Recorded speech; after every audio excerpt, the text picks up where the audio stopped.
Ya, sudah 30 orang yang masuk, sudah lebih dari setengah dari sambil kita menunggu mereka ke kuliah pagi ini. Statistik 2 saya buka. Assalamualaikum warahmatullahi wabarakatuh. Waalaikumsalam.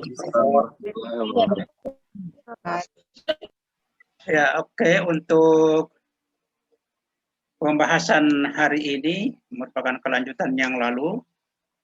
Yang lalu kita sudah menguji tentang uji T sampel berpasangan atau sampel berkorelasi.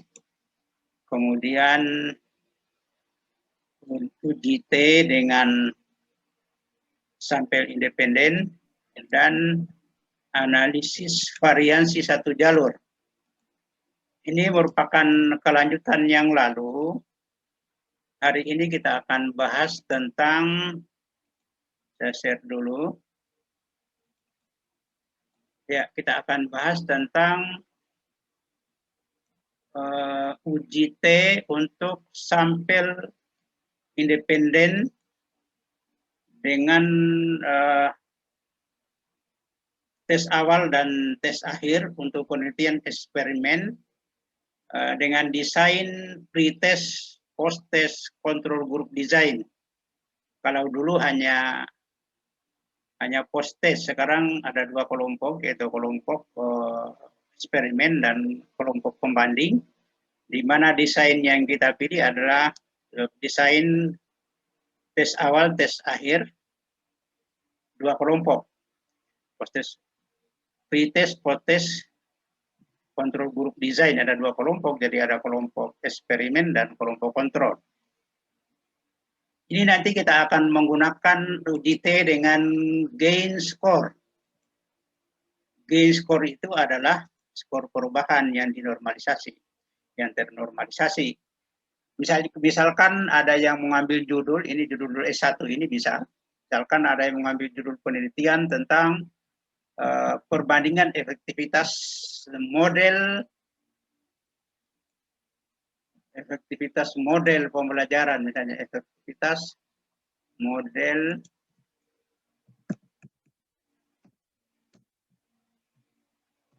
perbandingan efektivitas model CTL dan PBL.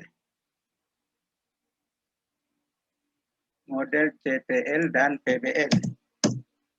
Ini judul yang kita ambil, jadi perbandingan efektivitas model pembelajaran contextual teaching dan model pembelajaran problem based dalam meningkatkan hasil belajar statistik 2 mahasiswa pendidikan ekonomi misalnya. Desain eksperimen yang kita pilih, karena ini adalah penelitian eksperimen, desain eksperimen yang kita pilih adalah desain dua kelompok dengan pre-test, post-test, control group design. Kemudian ini syaratnya sama dengan yang lalu, sama dengan desain hanya post-test saja. Kalau dulu kan hanya desain hanya post-test, yang dua kelompok yang kita perbandingan, tapi kelompok yang berbeda atau sampel yang berbeda. Kalau sekarang ini adalah sampel yang berbeda dengan desain tes awal, tes akhir. Kelompok yang berbeda dengan desain tes awal, tes akhir. Jadi syarat yang harus dipenuhi untuk analisis data seperti ini adalah yang pertama, datanya harus berdistribusi normal. Kemudian yang kedua adalah datanya harus memiliki variansi yang homogen. Kemudian hipotesis yang kita akan uji dalam penelitian seperti ini adalah, misalkan kita tulis hipotesis penelitiannya, terdapat perbedaan efektivitas model, ini masih masuk terus ini, terdapat perbedaan efektivitas model contextual teaching and learning dan model problem based learning dalam meningkatkan hasil belajar statistik 2 mahasiswa pendidikan ekonomi. Kemudian setelah diadakan perlakuan, misalkan kita mengajar selama setengah semester dengan 6 kali pertemuan, karena ada misalnya ada 2 kali ujian, ujian ujian kuis, kemudian ada ujian mid test, maka kita hitung saja 6 kali pertemuan. Kemudian setelah kita adakan perlakuan, tapi sebelum perlakuan perhatikan di sini kita menetapkan sampel misalnya 15 orang, karena berdasarkan teorinya, nanti bisa dipelajari di metodologi ini, berdasarkan teorinya untuk eksperimen seperti ini,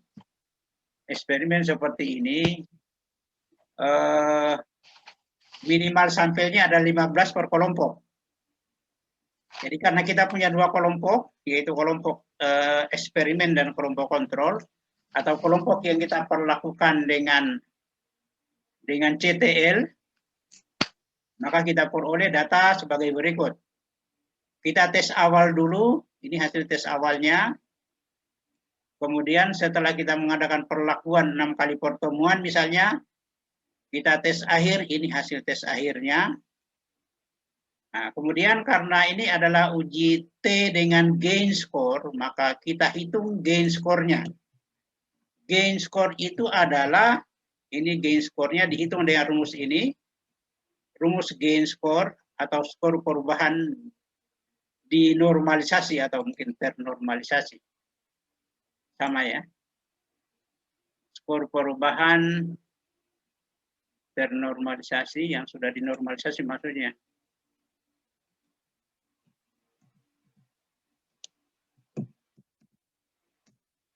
Ini skor perubahan yang ternormalisasi atau gain, biasa disebut dengan end gain atau end gain score. Ini di skor post test, kemudian dikurangi dengan skor pre-test, dipor dengan skor ideal, kemudian dikurangi dengan skor pre-test.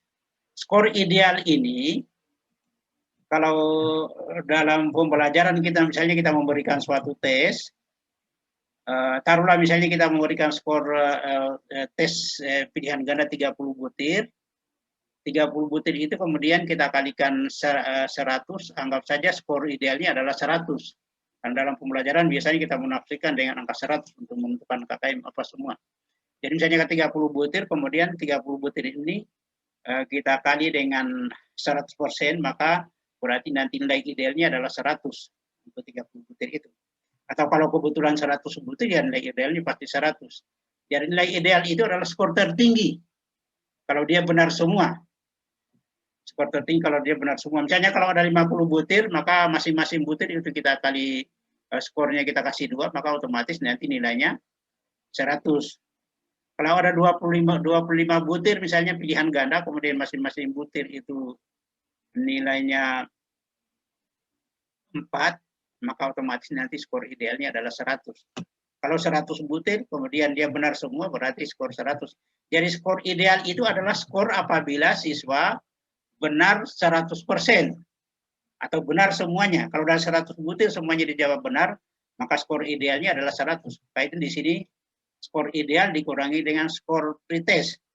Skor ideal ini kita misalkan 100. Karena dia benar semua misalnya. Kemudian kita kali lagi dengan 100%. Inilah hasil yang kita peroleh setelah kita hitung. Ini rumusnya ini. Perhatikan rumusnya.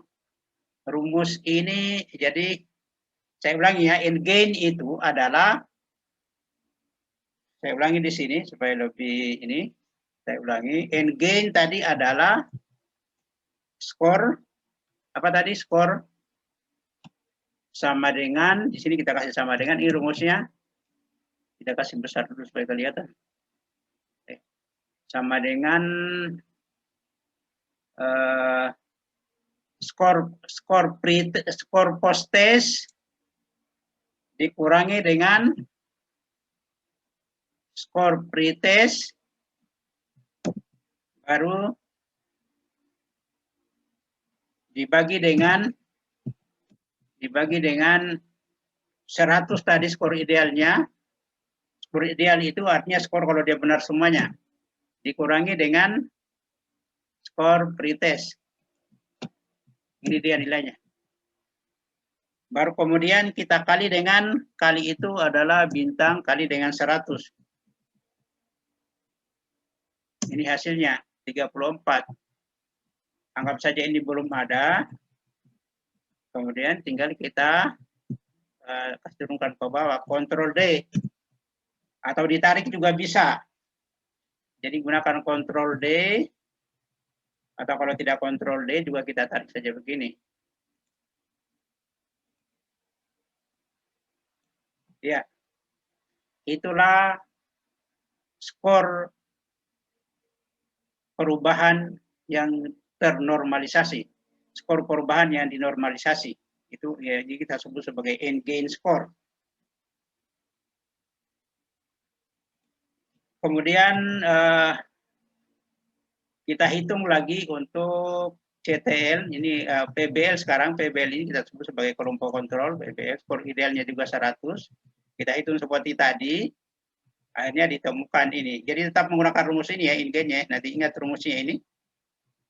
Ingat rumusnya. Kemudian kita hitung lagi. Kita coba hitung lagi supaya ingat. Dan semakin banyak kita menghitung, semakin kita bisa ini. Jadi skor pretest, skor post-test, skor post-test dikurangi dengan skor pretest. Kemudian dibagi dengan, kita buka kurung, 100 tadi skor idealnya dikurangi dengan skor pretest. Baru kita kali dengan 100. Ya, itu hasilnya.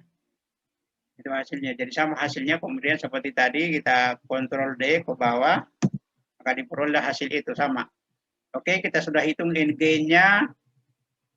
Kemudian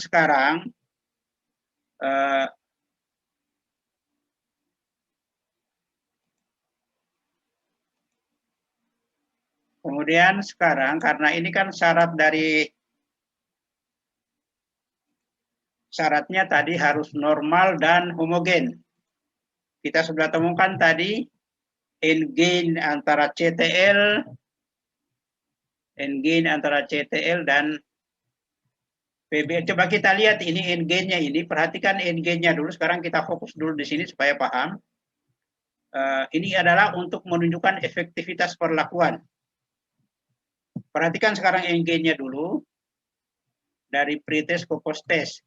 Ini 50 ke 67 perubahannya adalah, jadi efektivitasnya untuk responden nomor 1 itu sebesar 34. Yang paling efektif di sini, coba perhatikan, dari 80 meningkat menjadi 95 dan itu efektivitasnya adalah 75%. 75%. Padahal perubahannya hanya berapa ini? 15 ya, dari 80 sampai 95. Tetapi kalau dari 50 ke 67 ini perubahannya ada 17. Kok lebih kecil? Kalau lebih kecil itu mungkin akan jadi pertanyaan itu. Kalau lebih kecil lebih efektif yang berubah sedikit daripada yang berubah besar itu. Sama juga dengan ini. Misalnya ini dari berapa? Dari 40 ke 80. Oh, perbedaannya 40. Lihat ini perbedaannya 40 kok efektivitasnya lebih kecil dibanding hanya berbeda 15. Kenapa terjadi seperti itu? Perhatikan kalau dari 80 ke 90 itu perubahannya sedikit, tetapi kalau orang yang skornya sudah tinggi, memang sudah maksimal, kemungkinan berubahnya pasti sedikit. Kemungkinan perubahannya pasti sedikit, sehingga perubahan yang dari 80 ke 95 itu tidak mudah. Pasti belajarnya dia sangat giat. Maka ini adalah tentu dari perhitungan gain score dia lebih efektif ketimbang perubahan dari 40 ke 80, karena 40 ke 80 kan memang rendah awalnya. Memang awalnya kurang dia, tapi akhirnya setelah dia belajar, setelah kita berikan perlakuan meningkat jadi 80, tapi efektivitasnya hanya 66,67. Itu artinya bahwa ternyata efektivitas akan lebih efektif pada orang yang memang sudah mampu memang. Dari 80 itu untuk meningkat jadi 95 itu pasti kerjanya sangat ekstra, belajarnya sangat ekstra, karena 80 kan sudah tinggi juga. Kemudian ternyata dia dapat 95, akhirnya berarti hampir maksimal dia. Ini perubahan ini. Sama juga dari 74 ke 85, ini perubahannya 42. 74, 85, atau yang ini misalnya 34 ke 77, perubahannya 65 ini.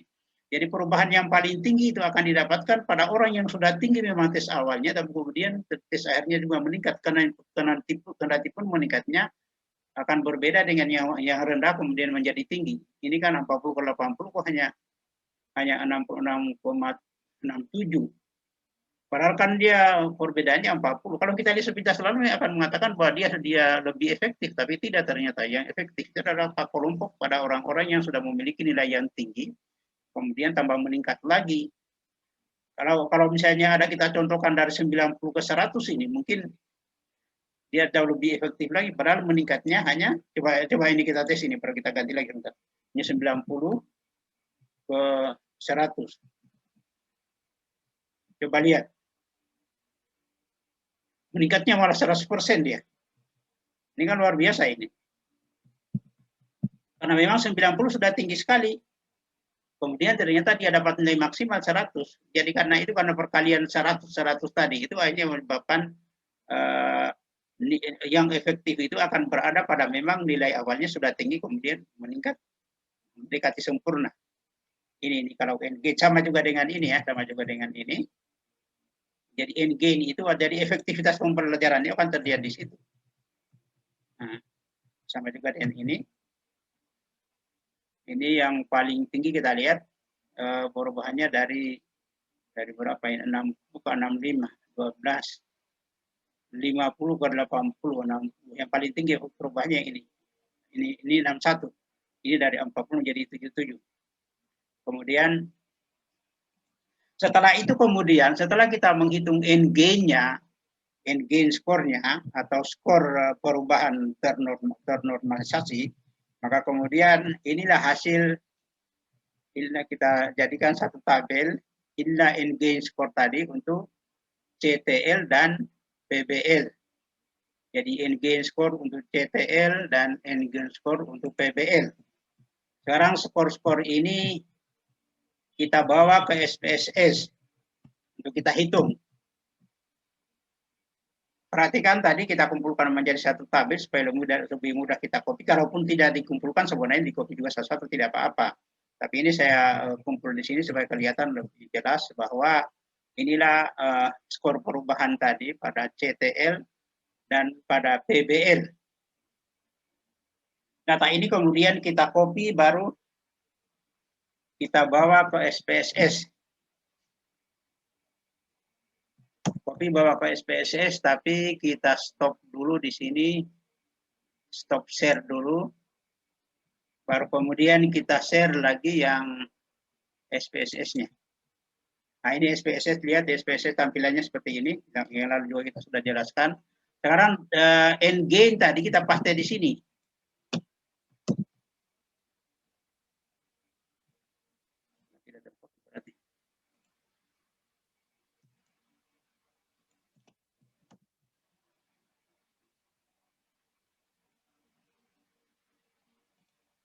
Ya, end gain tadi. Ini kelihatan kan? Kelihatan ini? Iya Pak, kelihatan Pak. Oke, sekarang perhatikan. Ini tadi end gain-nya. Kita sudah paste di SPSS. Kemudian kita buka variabel view. Ini kan data view ini. Buka variabel view, baru kemudian ini kita beri nama tadi CTL ya, CTL. Kemudian ini adalah ini PBL. Jadi tadi kan model pembelajaran contextual teaching and learning dan model pembelajaran model pembelajaran berbasis masalah ya, problem based learning. Semuanya numerik, saya kira ini numerik juga, angka-angka maksudnya. Angkanya itu adalah data rasio, karena itu kan hasil belajar. Abaikan saja yang lain, tidak usah yang kendati pun label itu perlu dikasih nama, tapi tidak perlu lah, tidak perlu juga dikasih nama itu. Sekarang kita kembali ke sini, kita sudah kasih nama. Ini namanya PCTL, namanya PBL. Baru kemudian kita analisis. Kita analisis sekarang ini adalah uji normalitas. Karena syaratnya tadi kan harus normal. Perhatikan ke bawah. Perhatikan ke bawah ini uji normalitas. Normalitas kita lihat ada non-parametric test. Kemudian non-parametrik kita menggunakan di bawah ini, saya ini menggunakan SPSS rilis 26, SPSS 26. Tapi kalau SPSS 20 ke bawah, biasanya dia langsung terlihat di sini. Kalau dia pilih dulu legasi dialog, perhatikan pilih legasi dialog di bawah, baru enter. Kemudian terlihat satu sampel KS, satu sampel Kolmogorov-Smirnov. Kita menggunakan uji Kolmogorov-Smirnov. Uji Kolmogorov-Smirnov itu sama dengan uji Lily-Force, dia untuk menguji normalitas data. Dan ini masuk uji non-parametrik. Saya ulangi, non-parametrik test, legasi dialog, kemudian satu sampel Kolmogorov-Smirnov, kemudian enter. Sekarang ini tabel dialognya, pindahkan CTL dengan PBL ke tes variabel list. Di sana normalitasnya sudah dicentrang, sehingga langsung kita oke saja. Langsung kita oke saja ini. Oke. Nah, sekarang kita lihat hasilnya. Sekarang kita lihat hasilnya. Hasil pengujiannya.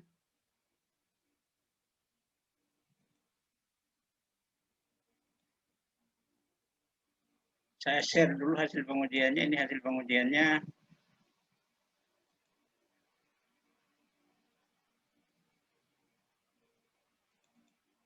Ya, sekarang lihat hasil pengujiannya di sini. Hasil pengujian langsung saya pindahkan ke ini supaya gampang di-share. Ini tadi uji normalitas data dengan Kolmogorov-Smirnov. Hasil uji SPSS-nya tadi langsung saya pindahkan ke sini. Perhatikan ini. Hasil uji SPSS-nya. Par test, non-parametric test.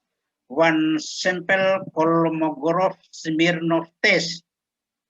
Kita lihat di sini untuk, kita kasih besar dulu ya.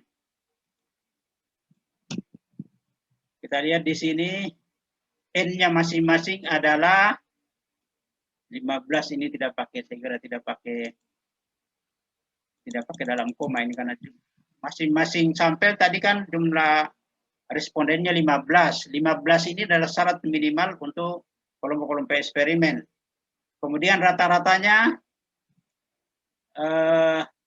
untuk kelompok eksperimen tadi CTL itu ada 51,681.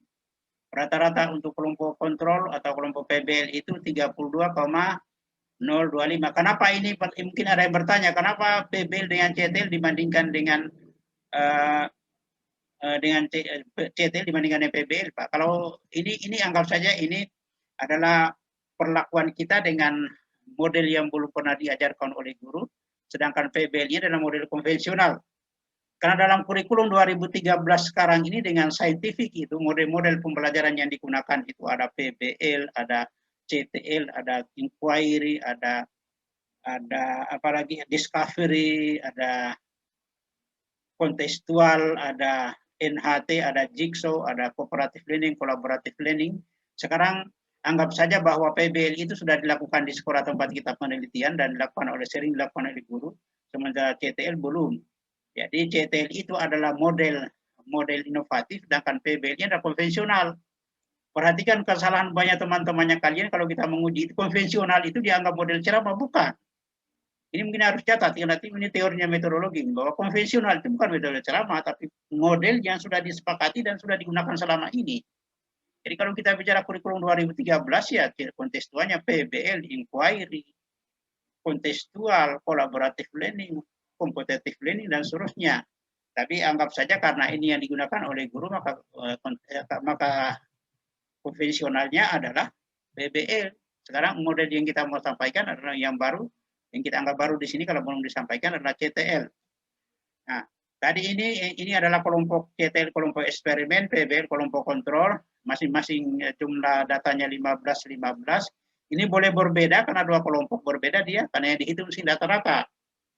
Jadi ini misalnya bisa saja ini 15, ini bisa saja 20, karena kita ambil kelasnya. Hanya satu kelas 15 orang, satu kelas 20, ya ambil saja semuanya, jangan dikurangi, karena kalau model seperti ini kan tidak apa-apa berbeda, karena dia kan uji rata-rata ini. Jadi rata-rata untuk kelompok eksperimennya adalah 51,681, sedangkan kelompok kontrolnya adalah 32,025. Ini rata-rata efektivitasnya tadi ya. Kemudian berarti otomatis kita menyimpulkan bahwa yang kelompok CTL lebih efektif daripada kelompok kontrol. Karena dia kan 51, sedangkan ini adalah 32. Kita lihat tadi kalau kita tafsirkan, ada penafsirannya di sini. Ada penafsiran efektivitas di sini, saya kutipkan di bukunya Haig ini. Kalau sama-sama cukup efektif sih, kan tadi dia tadi kan kelompok kontrolnya 0,37, kalau ini dia 0,5, berarti sama-sama cukup efektif. Hanya kalau dibandingkan lagi efektivitasnya, berarti kelompok PBL atau kelompok CTL lebih efektif dibanding dengan kelompok PBL. Ini terjemahannya, ini terjemahan efektivitas ini berdasarkan teorinya Haig. Jadi sama-sama berada dalam kategori cukup efektif atau efektivitasnya sedang, ya sedang efektifnya, tetapi kalau dilihat dari rata-ratanya tentu karena pun dalam kategori sedang dua-duanya, tapi efektivitas dari CTL lebih tinggi dibanding dengan efektivitas dari PBL. Ini tadi hasil itu ya. Yang mana tadi? Ini hasil ini, coba lihat ini. Sama-sama dalam kategori cukup efektif, tapi ini lebih tinggi dari ini. Kemudian ada standar deviasi. Standar deviasinya adalah 17, sama-sama 17. Standar deviasi ini adalah ukuran penyebaran data dari rata-rata. Ya. Kalau standar deviasi lebih tinggi dari rata-rata, berarti kan kalau standar deviasi lebih tinggi dari rata-rata, berarti rata-rata ini tidak bisa dijadikan sebagai ukuran untuk menghitung pemusatan data, karena lebih apalagi penyebarannya sangat jauh sekali. Tapi ini kan dia lebih rendah dari rata-rata, sehingga lebih rendah dari rata-rata, sehingga rata-rata ini bisa dijadikan sebagai ukuran pemusatan data. Kemudian most extreme difference 0,175, hampir sama ini. Kemudian nilai negatifnya. Nah, sekarang perhatian kita di sini. Perhatian kita di sini. Ini adalah hasil uji normalitas. Uji normalitas hipotesisnya seperti ini. Yang kita kemukakan kalau uji normalitas itu hipotesisnya H0-nya adalah data berdistribusi normal dan H1-nya data tidak berdistribusi normal. Kriteria pengujiannya terima H0 jika sig lebih besar dari 0,05. Kalau terima H0 artinya datanya berdistribusi normal. Sekarang kita lihat, ini lebih besar dari 0,05. Ini lebih besar dari 0,05. Dua-duanya kelompok data kita, baik kelompok data CTL maupun PBL itu berdistribusi normal. Maka dengan sendirinya berarti terima H0, data kita berdistribusi normal. Jadi data hasil perlakuan pada kelompok CTL dan kelompok PBL itu berdistribusi normal, sehingga syarat ini memenuhi syarat untuk kita lanjutkan ke uji T student. Ya, nah sekarang kita lanjutkan dengan uji T untuk menguji hipotesis kita. Hipotesisnya tadi ada di sana. Kita lanjutkan dengan uji T untuk menguji hipotesis. Perhatikan ini. Diperhatikan dulu, ini rumusnya tadi. Ini tadi hipotesisnya. Hipotesisnya.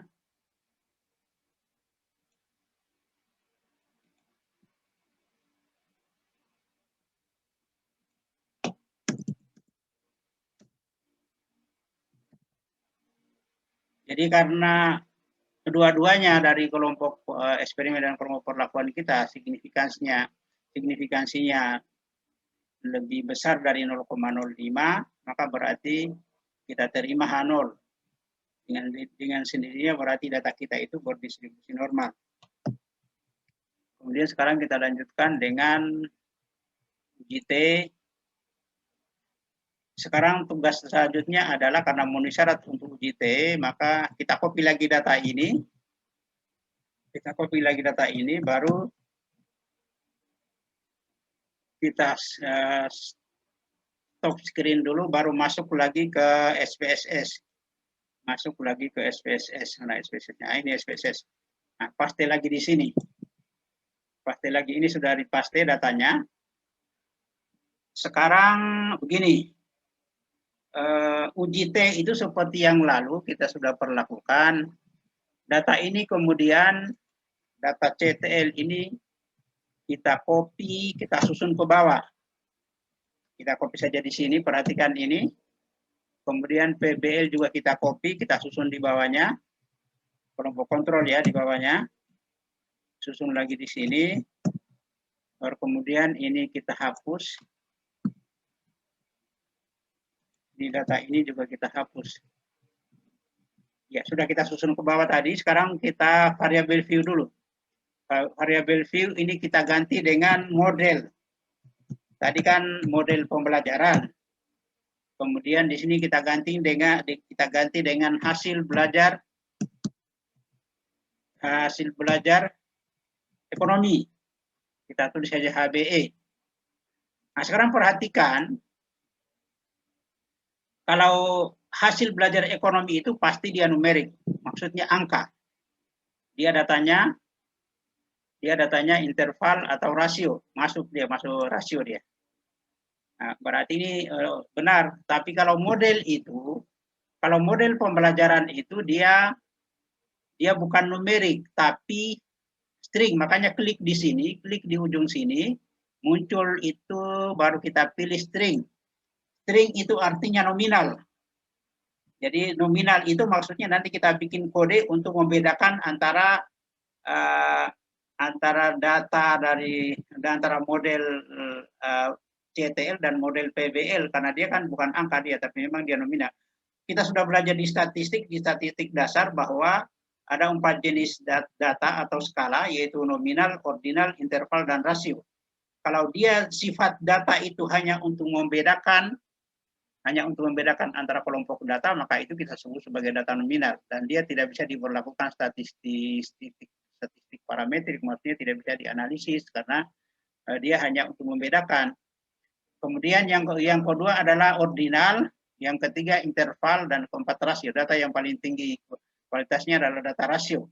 Nah, sekarang karena ini hanya untuk membedakan, kita klik di sini tadi. Saya ulangi. Kita klik di sini, klik, kemudian muncul pilihan ini, pilih string. String itu artinya data nominal, baru kemudian oke.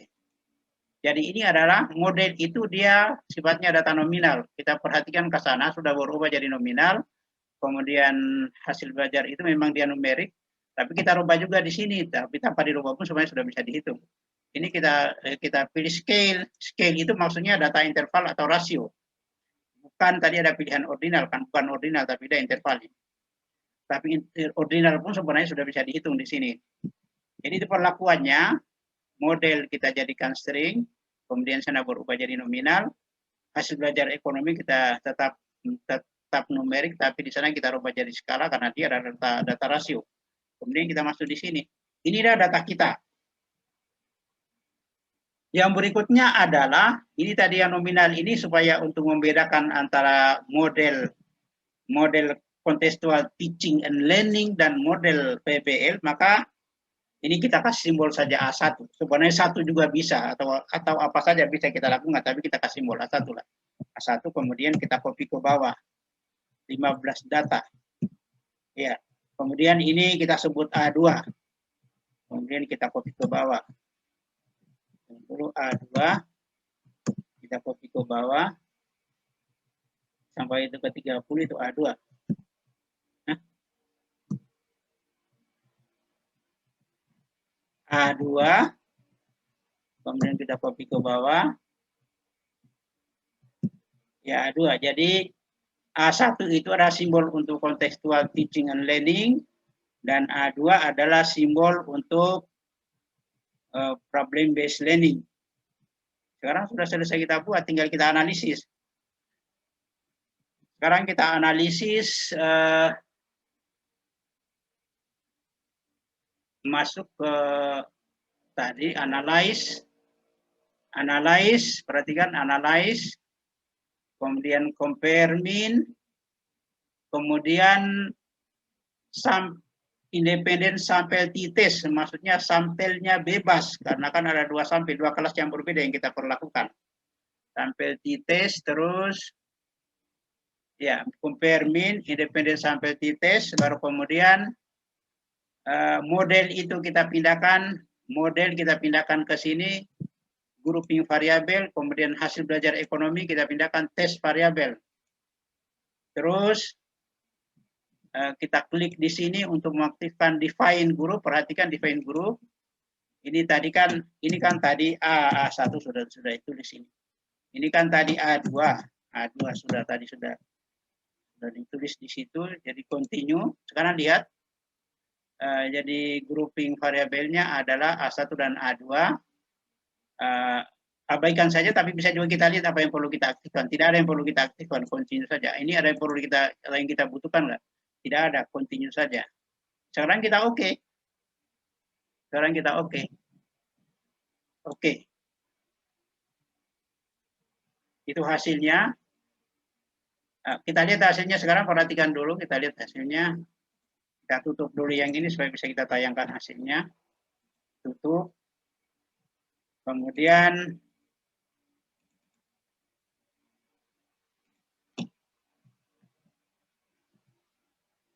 ini tadi hasil pengujiannya.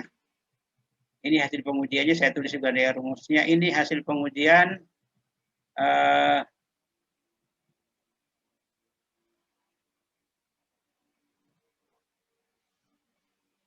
ini perhitungan rata-ratanya. A1 tadi adalah contextual teaching and learning, dan A2 adalah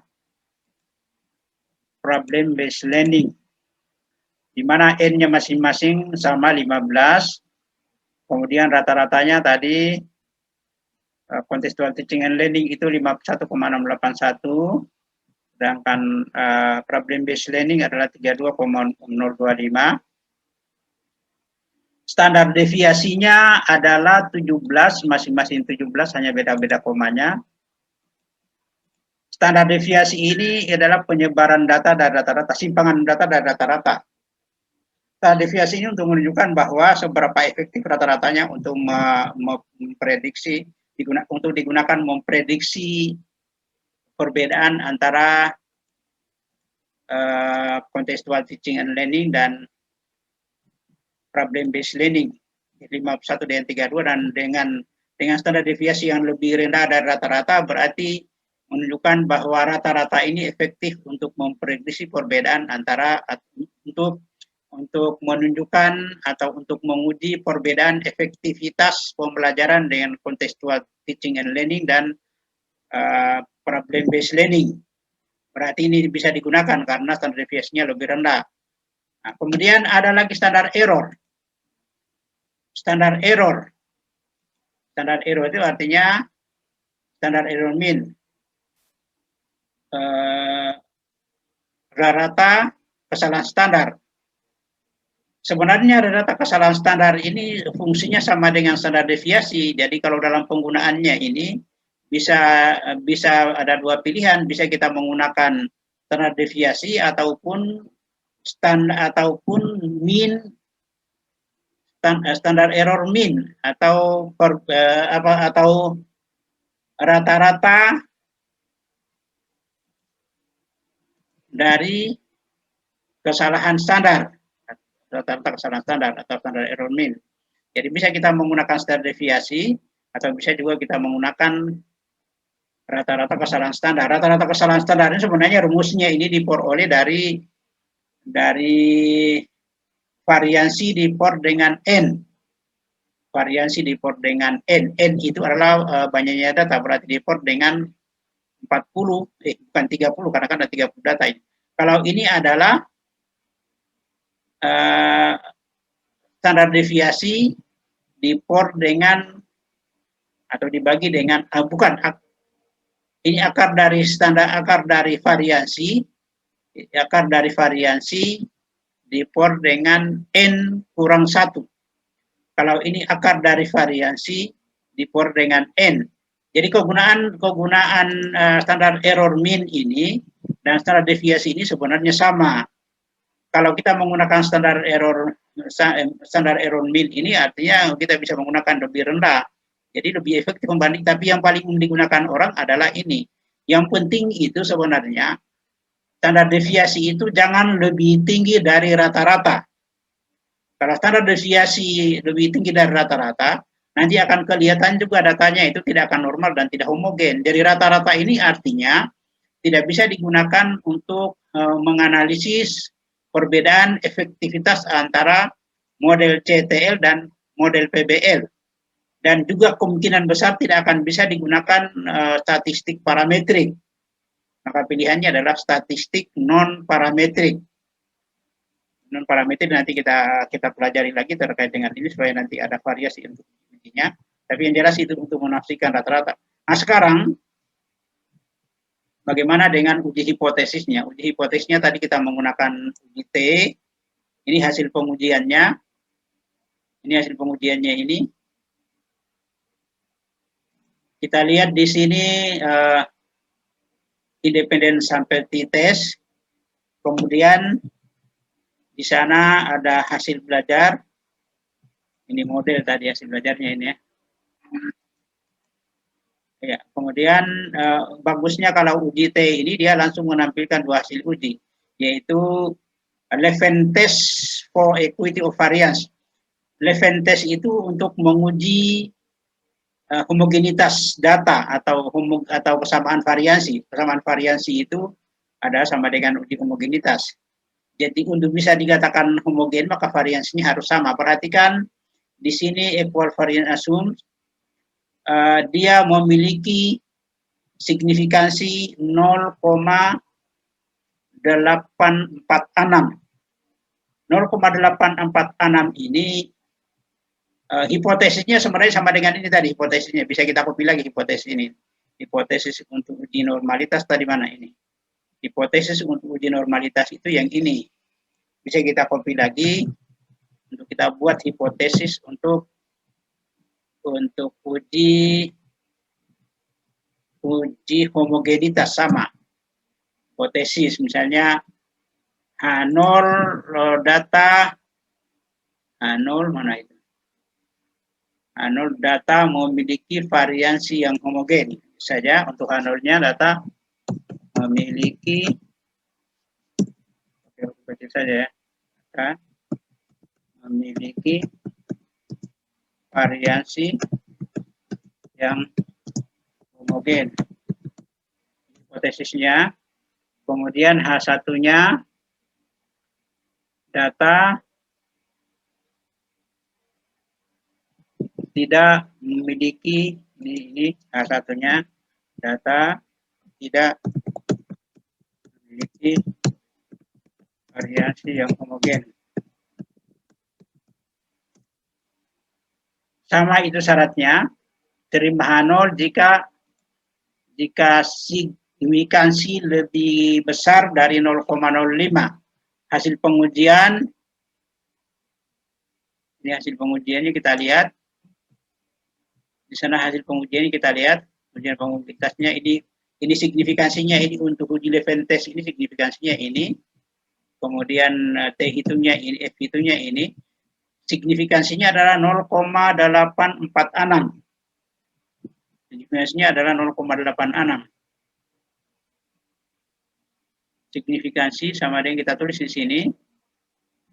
Tulis di sini signifikansi sama dengan 0, berapa tadi? 0,846.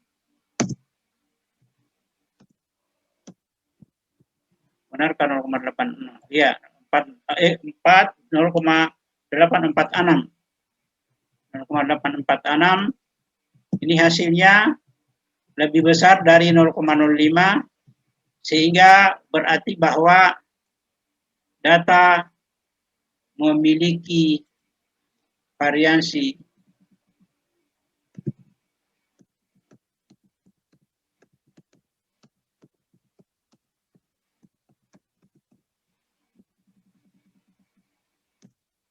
data memiliki variansi yang homogen. Itu kesimpulannya. Data memiliki variansi yang homogen.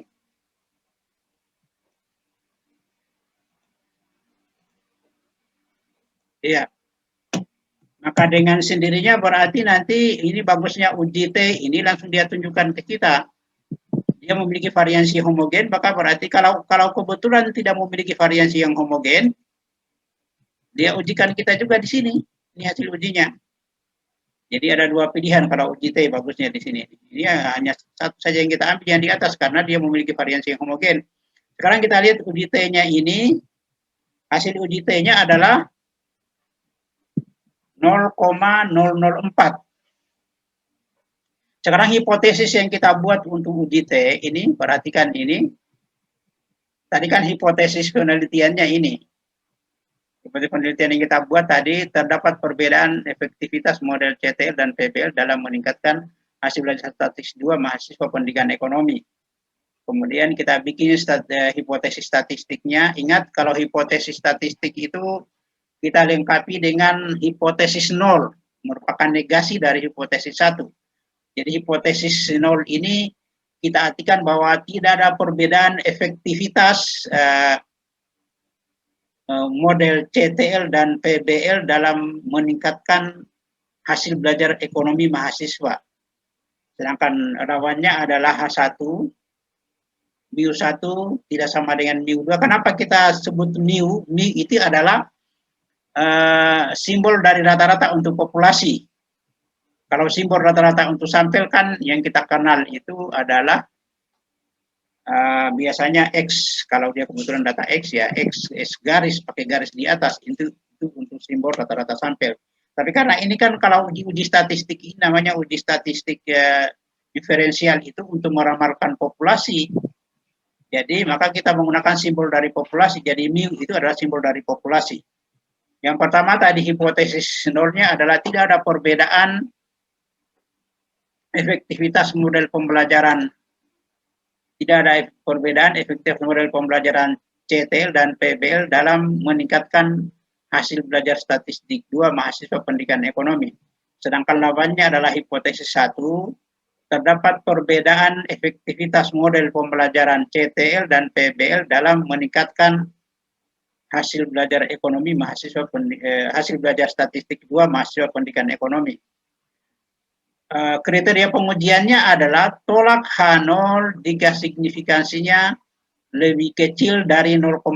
Jadi dalam uji hipotesis ini kita berupaya untuk menolak H0. Karena kalau H0 itu kan tidak ada perbedaan. Sehingga kita lihat sekarang di sana. Kita lihat di sana. Iya. Signifikansinya adalah 0, signifikansinya adalah 0, ini. Jadi kita ambil di sini. T-test for equity of mean. Uji T untuk kesamaan rata-rata. Jadi uji T itu adalah untuk menguji kesamaan rata-rata. Perhatikan, setelah kita uji maka kita menggunakan two tail, maksudnya dua sisi. Dua sisi itu kenapa? Karena hipotesis kita mengatakan terdapat perbedaan. Terdapat perbedaan efektivitas model pembelajaran kontekstual dan model pembelajaran problem based learning dalam meningkatkan pembelajaran ekonomi, meningkatkan hasil belajar ekonomi, meningkatkan hasil belajar statistik pada mahasiswa pendidikan ekonomi. Maka kita menemukan di sini dengan uji two tail kita menemukan bahwa signifikansinya adalah 0,004. Kita lihat di sana. Ini hipotesisnya. Mana tadi hipotesisnya? Ini hipotesisnya. Ini hipotesisnya kita menemukan bahwa di sini hasilnya adalah sig sama dengan 0,004. Ini jauh lebih kecil dari 0,05. Signifikasinya 0,04. Lebih kecil dari 0,05 sehingga berarti kita tolak H0.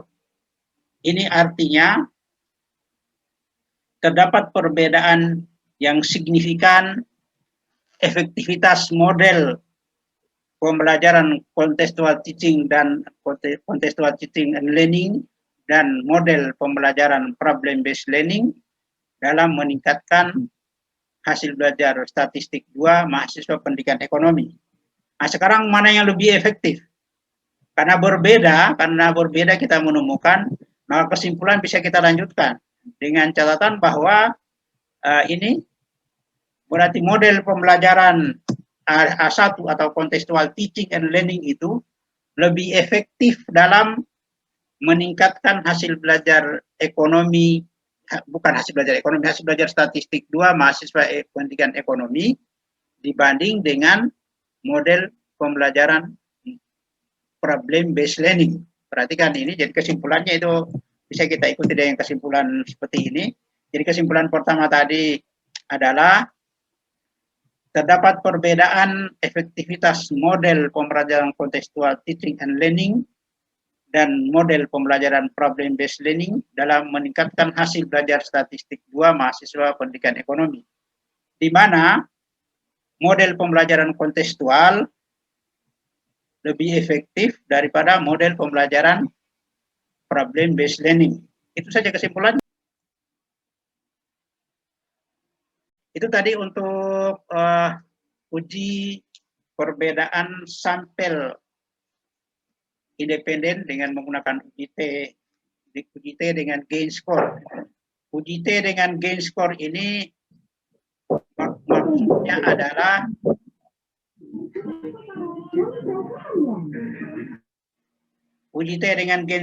maksudnya adalah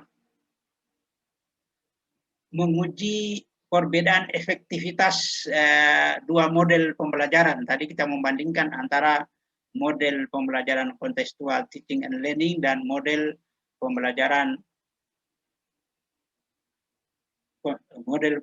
konvensional. Dalam pengertian konvensionalnya adalah PBL, karena PBL itu sudah diterapkan selama ini. Itu maksudnya. Kemudian nanti kalau lebih dari dua kelompok, yaitu misalnya ada 3 kelompok membandingkan antara contextual teaching and learning dan problem based learning dengan competitive learning, maka itu berarti nanti 3 kelompok dengan tes awal, maka nanti kita akan gunakan analisis kovariansi. Untuk uji seperti ini hanya berlaku untuk perbedaan 2 kelompok saja. Kalau yang selanjutnya nanti kita akan gunakan analisis variansi satu jalur seperti kita sudah pelajari yang lalu. Nanti kita contohkan lagi pada kuliah berikutnya. Dengan sendirinya berarti dengan kuliah yang lalu dengan sekarang kita sudah pelajari tentang uji T dengan sampel berpasangan atau sampel berkorelasi. Kemudian uji T dengan eksperimen hanya post-test saja. 2 kelompok berbeda tetapi hanya post-test. Kita sudah bandingkan juga dengan uji T biasa. Kemudian yang tadi adalah uji T dengan gain score, yaitu uji T dengan menguji antara perbedaan antara pre-test dan post-test, atau selisih antara pre-test dan post-test, kemudian kita menggunakan end gain score. Kemudian yang kita juga sudah pelajari tentang analisis variansi satu jalur yang lalu. Yang nanti kemudian kita akan mempelajari lagi analisis kovariansi dengan uji analisis kovariansi satu jalur dengan menggunakan 3 kelompok atau lebih dari 2 kelompok. Kalau dulu kan analisis variansi satu jalur dengan menggunakan 3 kelompok perlakuan, lebih dari 2 kelompok perlakuan, maka itu kita menggunakan analisis variansi satu jalur. Kemudian kalau dia pakai tes awal, maka itu kita akan menggunakan analisis kovariansi satu jalur. Kalau kita menggunakan 2 variabel bebas, nanti bisa kita menggunakan uji faktorial 2 jalur, analisis variansi 2 jalur atau analisis faktorial. Nanti kalau eksperimen yang melibatkan 2 variabel bebas. Sekarang ini baru 1 variabel bebas ini. Itu untuk kuliah hari ini. Insya Allah nanti videonya saya edit dulu, nanti langsung saya kirimkan bersamaan dengan tugasnya. Kalau gitu ya saya kira untuk kuliah hari ini cukup. Assalamualaikum warahmatullahi wabarakatuh. Waalaikumsalam. Waalaikumsalam warahmatullahi wabarakatuh. Waalaikumsalam.